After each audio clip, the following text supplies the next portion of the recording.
Hello everyone, this is the daily devotional video for November 28th, 2018. Our passage for today is in the book of Daniel, and we're reading the entire first chapter. In the third year of the reign of Jehoiakim, king of Judah, Nebuchadnezzar, king of Babylon, came to Jerusalem and besieged it. And the Lord delivered Jehoiakim, king of Judah, into his hand, along with some of the articles from the temple of God. These he carried off to the temple of his God in Babylonia, and put in the treasured house of his God. Then the king ordered Ashpenaz, chief of his court officials, to bring in some of the Israelites from the royal family and the nobility, young men without any physical defect, handsome, showing aptitude for every kind of learning, well informed, quick to understand, and qualified to serve in the king's palace. He was to teach them in the language and literature of the Babylonians. The king assigned them a daily amount of food and wine from the king's table. They were to be trained for 3 years, and after that they were to enter the king's service. Among these were some from Judah: Daniel, Hananiah, Mishael, and Azariah. The chief official gave them new names. To Daniel, the name Belteshazzar. To Hananiah, Shadrach. To Mishael, Meshach. And to Azariah, Abednego. But Daniel resolved not to defile himself with the royal food and wine, and he asked the chief official for permission not to defile himself this way.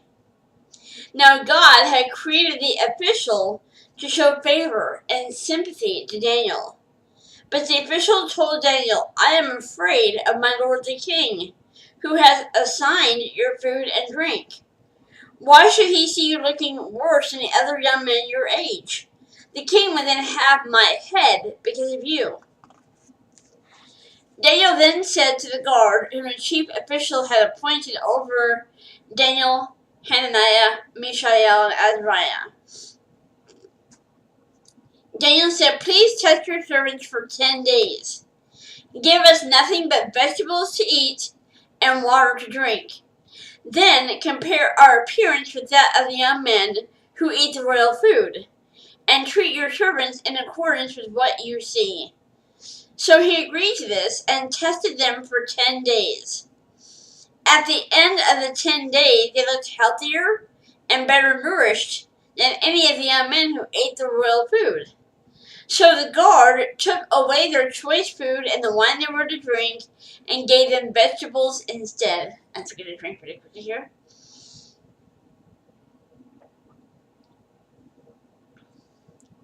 To these 4 young men, God gave knowledge and understanding of all kinds of literature and learning. And Daniel could understand visions and dreams of all kinds. At the end of the time set by the king to bring them in, the chief official presented them to King Nebuchadnezzar.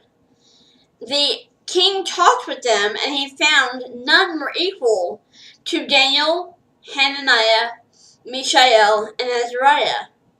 So they entered the king's service. In every matter of wisdom and understanding about which the king questioned them, he found them 10 times better than all the magicians and enchanters in his whole kingdom. And Daniel remained there until the first year of King Cyrus. The title for today's devotional is "A Person of Godly Influence." When Daniel was taken to Babylon, he had no idea God would give him an ever-widening sphere of influence.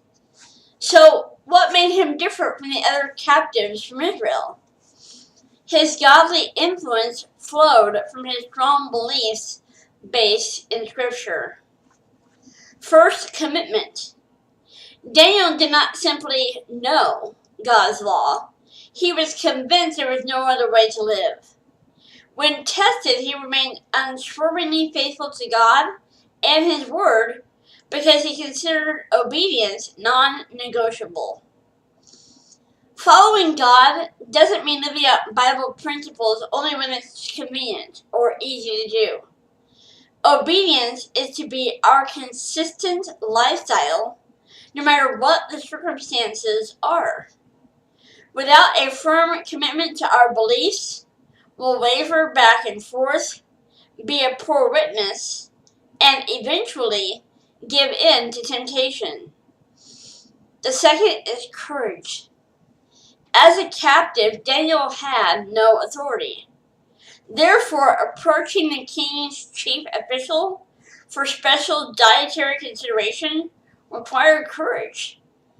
Although he had no way to know the outcome, Daniel didn't let fear dominate his emotions. He simply trusted the Lord and spoke out. God rewarded Daniel's faithfulness with superior knowledge, wisdom, and understanding of all kinds, which resulted in his gaining greater influence in the Babylonian and Persian empires. Because of Daniel's commitment to God and his courage in standing firm, his godly impact extended for many years. The Lord doesn't raise all believers to high positions of influence, but He wants to use each of us to impact others for Christ in whatever sphere of influence He's given us. Therefore, we too need commitment to God's Word, the courage to obey, and the confidence to trust the Lord with the outcome. Thank you so much for watching this. I hope you have a blessed day today. And if you like this video, give it a thumbs up. You can always go to intouch.org to read the devotionals. And I love you guys. I will see you in the next video.